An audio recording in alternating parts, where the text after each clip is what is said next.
check out ESPN Film's newly released 30 for 30 podcast. From the producers of our award-winning documentary series, this is an amazing collection of sports stories you need to hear to believe. Speaking of amazing, Delta Airlines and the Fly Delta app make your travel experience amazingly easy with real-time bag tracking, e-boarding, and passport scanning during check-in. And don't forget to download 30 for 30 podcast to fill your flight with stories that will keep you coming back for more. This is the Stephen A. Smith Show podcast. I'm Stephen A. Good afternoon, everybody. Welcome to the latest edition of the Stephen A. Smith Show, coming at you as I love to do every weekday over the airways of ESPN Radio. That's 98.7 FM New York City. That's 710 ESPN LA. And, of course, nationwide over the airwaves of Sirius XM, ESPN Radio, Channel 80. Number to call up, as always, is 866-729-ESPN. That's 866-729-3776. 866-SAY-ESPN. I don't even know where to begin. I really am at a loss. As if the New York Giants could be more pathetic. As if they could be more of an atrocity. I just don't know where to begin. I mean, I guess you can look at the headlines in the local papers.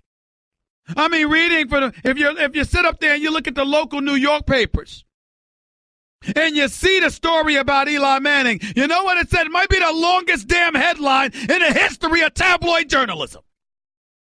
What did it say? 14 seasons, 210 starts, 2 Super Bowl titles. Now Giants callously bench Eli Manning.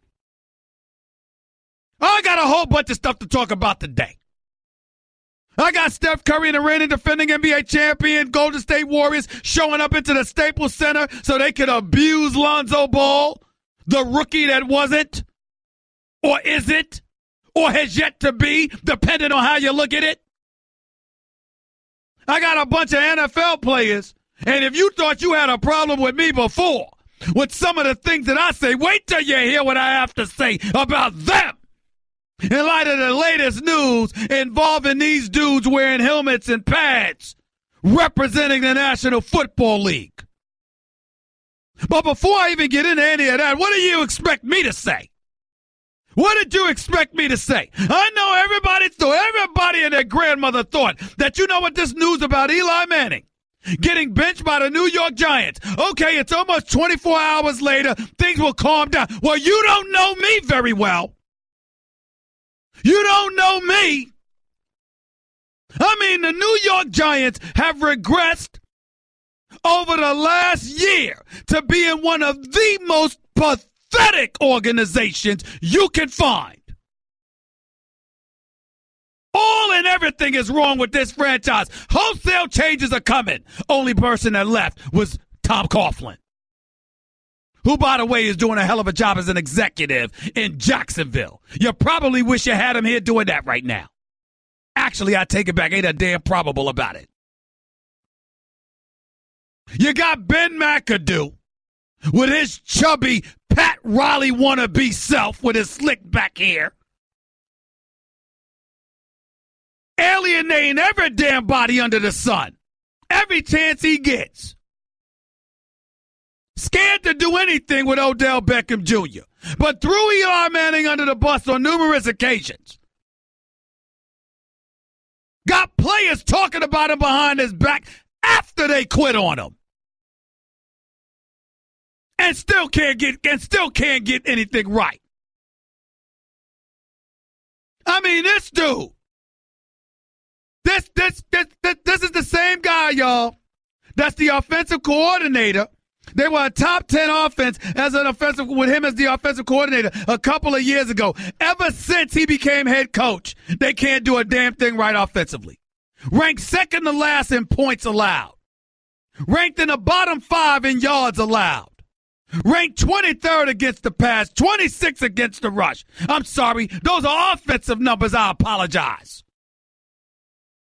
Defensively, they're the 3rd worst pass defense. Defensively, they're second to last against the rush.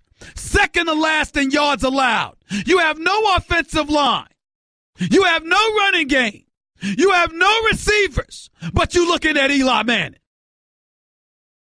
Correct me if I'm wrong, ladies and gentlemen. Is there a quarterback who produces that has none of those components working in their favor? None of them. No receivers, no running backs, no offensive line. Who the hell produces at the quarterback spot without those weapons to lean on? But somehow, some way, Eli Manning's the problem. Who has been class personified, who has never, ever thrown his teammates or his coaches under the bus, regardless of how deserving they were of it,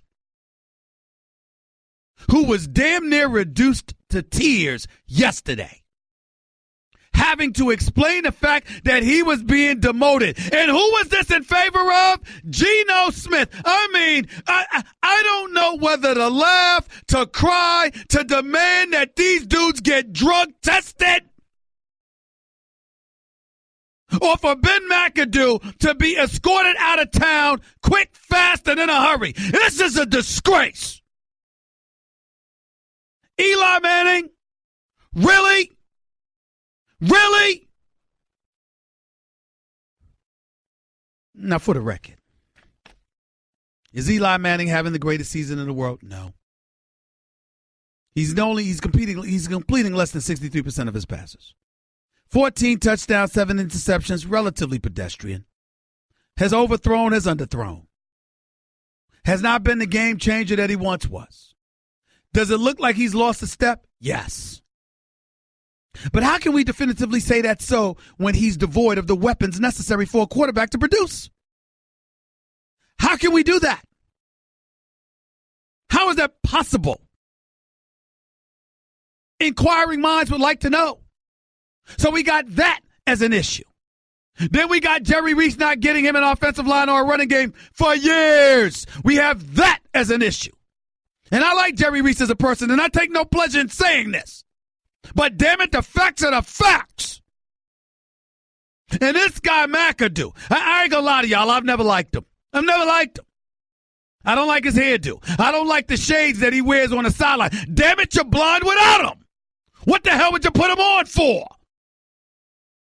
I mean, one would argue you could barely see without him. With the decisions that you've made.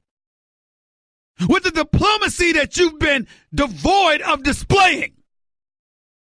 You've been a blind man leading these troops from the time you arrived as the head coach. No wonder why Tom Coughlin was sick to his stomach. He sat back and said, "This dude is my successor? Are y'all kidding me?"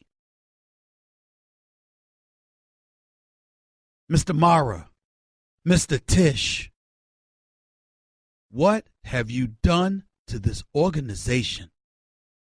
What have you allowed to happen to this organization? A better question, what the hell has happened to you? If for no other reason than class and decorum and loyalty, you would have waited until the end of the season to make such a move. And you never, in a gazillion years, would have made it so Geno Smith could play and you could find out what he is. Have you not heard? Did you not see when he was playing? This is not a Geno Smith that played for another NFL team, and it's that simple. This is a Geno Smith that has played in this town before, in this city before, at the same damn stadium. The same stadium. You think that if Geno Smith goes out this Sunday and stinks up the joint at MetLife Stadium or wherever the hell the Giants are playing, which I'm sorry to say is in Oakland. Actually, I'm happy to say that. At least they're on the road. You really think that would be the first time? This is inexplicable. This is not the New York Giants that we know. This is not the organization that has been a standard bearer. This is a joke.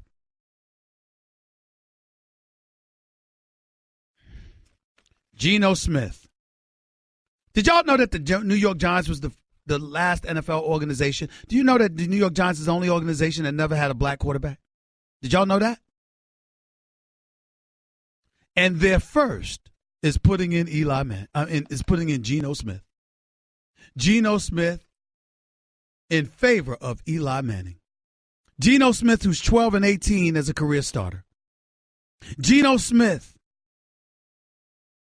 who's only won 4 of his last 14 starts. Geno Smith, who has a career 57.7 passer completion rating. Geno Smith, first African-American quarterback in the history of the New York Giants franchise to play. Start. By the way, New York Giants, is that why you did this?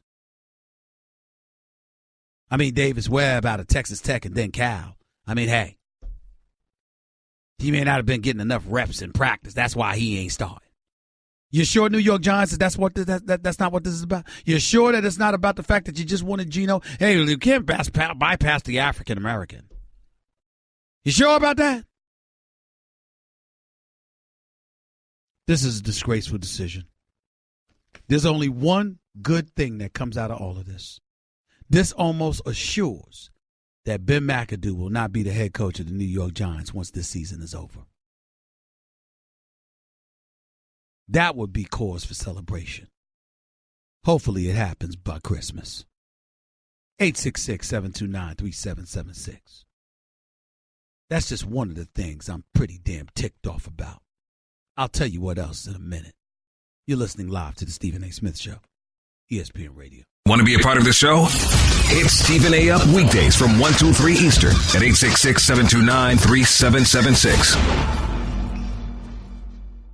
Computer, execute 12.4p operation. Optimizing algorithm. Running encryption packet alpha 990. Oh, I don't feel so good. What is it, computer? Is it hot in here? It feels hot in here? I feel a little clammy. I should lie down or something. A computer with a virus? Surprising. What's not surprising? How much you could save by switching to Geico. Those oysters Rockefeller were a mistake. Geico. 15 minutes could save you 15% or more. You're listening to the Stephen A. Smith Show podcast.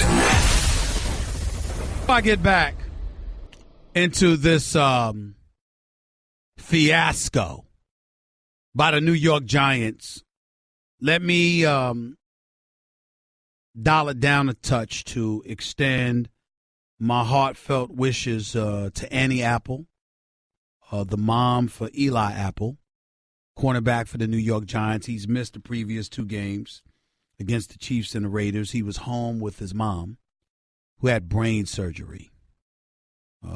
She's recovering from what I'm told. I know a few people who know her. She's a wonderful, wonderful woman. She did some work for ESPN, baked some cake, or what was it? I forgot what cupcake. I forgot what it was for Roger Goodell. After complaining about the food in the NFL draft room when her son was drafted out of Ohio State. And Eli Apple has obviously been incredibly distracted since hearing the news before missing the previous 2 games. And Coach McAdoo has deemed him, unavailable for this week's game as well. But on behalf of everybody here with the Stephen A. Smith Show and ESPN Radio, we wish the lovely Annie Apple a full recovery. Wishing her nothing but the best, obviously, particularly during this holiday season as well. 866-729-ESPN. It's 866-SAY-ESPN. One of the other things that I wanted to get into before we go to the calls, and there's a lot of people that have got a lot to say about Eli Manning, and again, I will be getting into Lonzo Ball going up against Steph Curry and the Lakers. The reason why that's relevant is because, remember, LeVar Ball talked all that smack about how Steph Curry was not better than his son. Well, this is the first time Steph Curry gets an opportunity to face his son. I'm going to pray for Lonzo Ball. I'm going to pray for him a lot before tonight's game. However, getting back to the NFL, there's something that transpired that everybody needs to know about because it's important. The NFL, according to reports, essentially have are willing to pledge over $100 million to causes on behalf of the African American community. Obviously, this is emanating from the protest. There's no quid quo pro involved.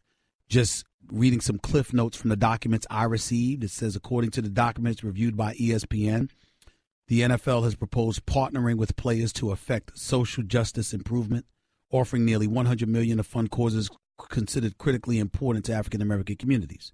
The NFL submitted the final draft of a proposal to players on Monday. There is no quid pro quo attached to the offer, meaning that the players don't necessarily have to stop kneeling for the national anthem. But obviously, we all know that's the hope on the part of the owners that they do just that. The hope is that the league's proposed commitment creates an environment where players will no longer want to protest. Players are expected to discuss the offer during a conference call today. If the players accept the proposal, the owners will need to finalize it via a vote at the league meetings in March. Some players who have actively protested since 2016 are displeased with the NFL's approach and plan to break with the Players Coalition, the main group of roughly 40 players that negotiated with the league office over how its leaders have handled negotiations. Here's what I'm hearing. There's players that are looking for credit. I'm going to say something that's very unpopular. I'm going to preface my comments by saying these comments are not ESPN.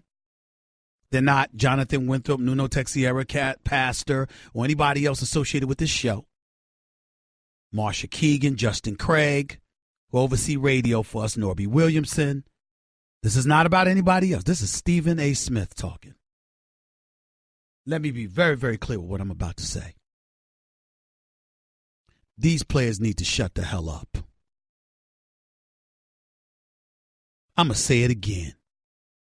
If, and the caveat is if, these players, whoever they are complaining about being offered nearly $100 million to fund causes considered critically important to the African American community, you need to shut the hell up and take the money. Ladies and gentlemen, let me say something that nobody else has picked up on.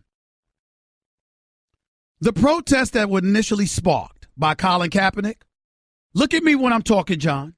Cat Pastor, stand up and look at me when I'm saying this. All right, I want my team to look at me and say, because I ain't playing. And if we got folks in the black community that have a problem with it, I don't care. ESPN can't say that. I'm a black man. I don't give a damn. I mean what I say. How the hell could you have a problem with this? Correct me if I'm wrong. The protest was about racial injustice, inequality, and police brutality. I don't recall the NFL having anything to do with that. That's not about the National Football League. That's about society. The only reason why it boiled to this point was because a president who can't seem to police his tongue to save his damn life or his fingers on Twitter called y'all a bunch of SOBs. That wasn't Robert Kraft. That wasn't Stephen Ross. That wasn't Jeffrey Lurie. That wasn't Arthur Blank. That was not Roger Goodell. That wasn't any of them. You had one ignorant owner who got busted talking about we can't let the inmates run the prison, when we all know that it's the inmates running the asylum, which is the phraseology. But he still shouldn't have said it. But that's all you got. Jerry Jones said, you will stand for the national anthem or you're going to be on the bench. What y'all say then? Did you protest Jerry Jones? No. You had players that were a bit upset. They went into his office and spoke to the boss. But in the end, did they kneel? No, they didn't. This is not a protest against the NFL. This is a protest against our society. It was never a protest against the flag like the president hijacked it into trying to make it out to be. This was a protest against racial inequality, oppression, and police brutality. None of which has anything to do with the National Football League. And you still get $100 million out of them and you have a complaint? What center can I send you to be drug tested immediately? Take the $100 million. Allow it to contribute to causes, to address the concerns of the African American community, and be cool with that. You can emulate Amir Abdullah and Theo Riddick of the Detroit Lions and go with your respective local police department and go out on the streets and see what the real problems are. You can march on Capitol Hill and demand that you have an opportunity to address legislators, the NFL owners with their billionaire selves. They can facilitate that. You could demand that Colin Kaepernick be allowed to work for an NFL team. I'm not hearing any of that. I'm hearing that you got a problem with $100 million. I'm going to repeat it again. What center can I send you to be drug tested immediately? The Malcolm Jenkins, the Anquan Boldens, players associated with the Miami Dolphins, and any player around the league socially conscientious enough to address the issues the way they should be addressed? On behalf of the black community throughout this country, I love you, I applaud you, I stand with you. Those who are just complaining that they didn't get enough shine, and if the NFL should give more money, shut the hell up. Shut the hell up. Go to break. Guess what? You're in the middle of the Stephen A. Smith Show podcast. Damn it, I mean it. You know something? Anytime tax season is approaching, you need a tax preparation service, particularly one with approximately 4,000 locations located across the United States and Canada, and who partners with the NFL Alumni Association. I'm talking about Liberty Tax. And one of the people who's here on their behalf, former Dallas Cowboy. Yes, I do allow former Dallas Cowboys on my show because I don't have a problem with the Cowboys, only their fans, never their players. Especially when this guy is a great football analyst as well. I'm talking about the one and only Daryl Moose Johnston. He's on the line with yours truly right now. What's going on, Moose? How are you, buddy? I'm good, Stephen A. How you doing? I'm doing all right. Always good talking to you. I really, really appreciate you coming on the show. First of all, before I even get into anything else football related, talk to me about your association with Liberty Tax. I mean, I want to hear about this. What's going on with this? Well, we're trying to get everybody to understand that tax season's just around the corner and don't want anybody to get caught blindsided by it. So we're trying to get the word out early. We're trying to get you to create a game plan. So you mentioned how easy it is. We've got 4,000 locations around the U.S. and Canada.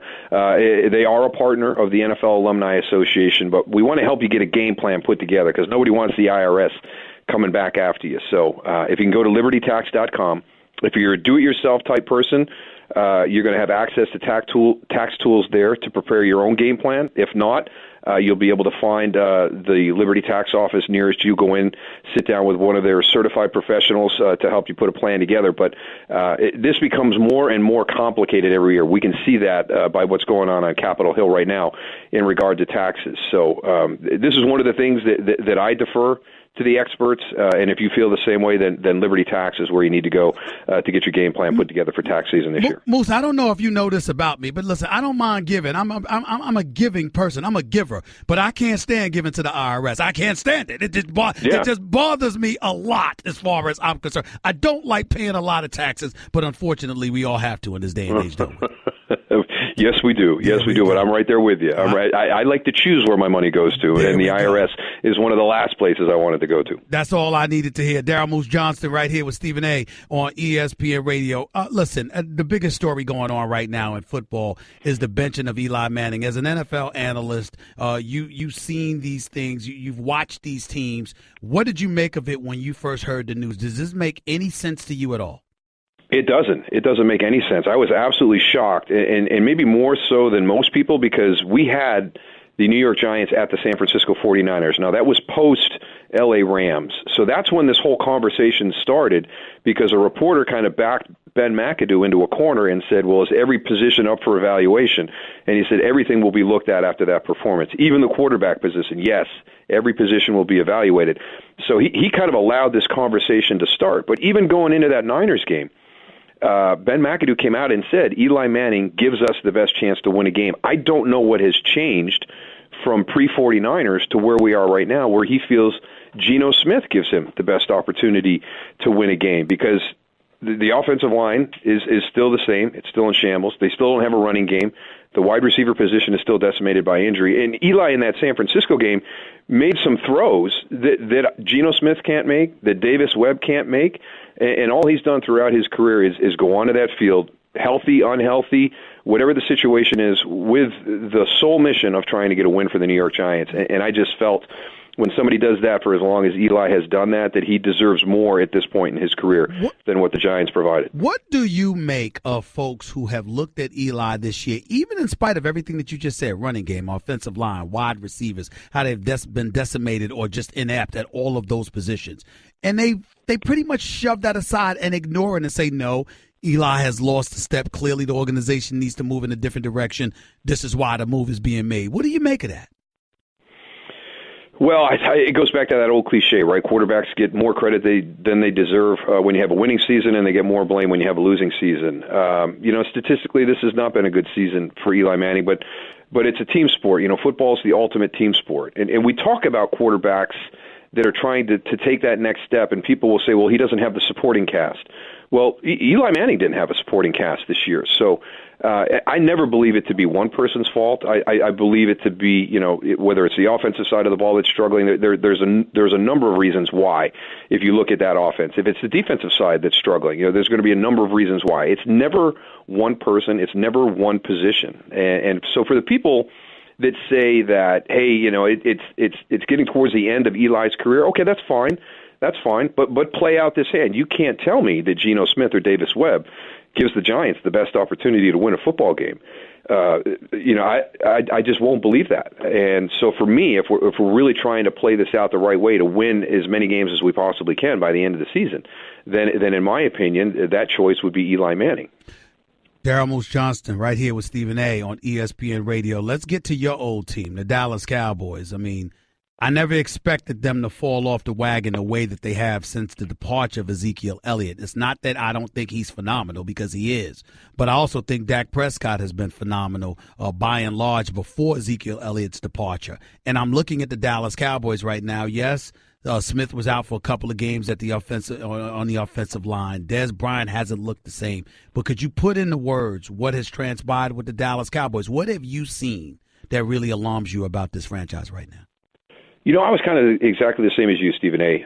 When Ezekiel got suspended, I thought they were going to be able to weather the storm with Alfred Morris, Rod Smith, and at that time, Darren McFadden. They were going to miss the passion that Ezekiel plays the game with. The feed me signs after the long runs. I think he energizes the offensive line. I had no idea he was as important as he is. But if you go back and look at what Dallas does, they control the ball. The time of possession is big for them, running the football, keeping the opposition's offense off the field, not having their defense, which has their issues as well, on the sideline as much as possible. And, we look at quarterbacks like a Tom Brady or an Aaron Rodgers, and, they're high-tide quarterbacks. Everybody else on that offense is lifted up because they play the game so well. They play the quarterback position so well. I think you have to look at Ezekiel Elliott as kind of a high-tide running back, especially for Dallas, in the way that they're built right now. The passion that he plays the game with, he's the one player on the offense that had the ability to score from any point on the field. And with him out of the lineup, I don't know who that is anymore. I don't know if Dez has that anymore. I don't know if it's not the role of Cole Beasley. It's not the role of Terrence Williams. It's not what Jason Witten's going to do at this stage of his career. So they're asking the Cowboys to go on 8-play, 10-play, 12-play drives, and you're going to have a penalty or you're going to have a negative run. And when they get behind the chains, they haven't been able to overcome that adversity. Before I let you get on out of here, who's the best team in football if I'm putting you on the spot right now, the Eagles or the Patriots? Or is there somebody else you had in mind? I'm gonna go with somebody else off the board. I know they lost last weekend, but I like the Saints right now. There's been talent on that defense. They're playing well with Dennis Allen. I like the way they're doing things on the offensive side of the ball. So let's say they don't have success with what they're doing. It's not the defense and the running game that has been very, very important for them this year. They've got Drew Brees at quarterback, and they've got some good wide receivers on the outside. And now I know they lost to the Rams last week, but because of the experience at the quarterback spot, in the NFC, maybe I go with the Saints over, Carson Wentz in year 2, Jared Goff in year 2. and the Minnesota Vikings with Case Keenum. So you think that Drew Brees and the Saints would go in the Lincoln Financial Field in Philadelphia and beat them in a road game in January? I watched them go up to Buffalo as a team that's not supposed to be able to play outside of the dome, in the elements, go up and absolutely dismantle the Buffalo Bills. Now, that may have been a low point at Buffalo at that time, and they're not nearly as talented as the Philadelphia Eagles are, but I think that stigma of the Saints not being able to get outside of the Mercedes-Benz Dome and play in the elements up in the Northeast is something that you have to kind of look at it from a different perspective this year. The way they're playing, running the football with Ingram and Kamara, what those two guys are doing in the passing game, and then the way they're playing defense, Cam Jordan's having an unbelievable season. I think this Saints team is built completely different than the other Saints teams we've watched that have had good records. Moose Johnston here on behalf of Liberty Tax, the leading tax preparation service with approximately 4,000 locations in the United States and Canada, and a partner of the NFL Alumni Association, here on their behalf. Thanks so much, buddy. Continue the great work that you've been doing as a football analyst. Thank you so much. Thank you, Stephen A. I appreciate it. Take care. Take care, buddy. The one and only Daryl Moose Johnston, former Dallas Cowboys. Yes, I can be nice to Cowboys because it's not the players I have a problem with. It's their pathetic fan base that I can't stand. Make sure y'all recognize. By the way, visit libertytax.com to assess tax tools to prepare your game plan and to find a Liberty Tax office near you. Their certified professionals are committed to simplifying tax preparation, including understanding local tax issues, especially since they are rooted in the community. More to Stephen A. Smith Show on ESPN Radio in a minute. Give Stephen A. piece of your mind. He is sorry. Call him weekdays from 1 till 3 Eastern. I mean, just trash. At 866-729-3776.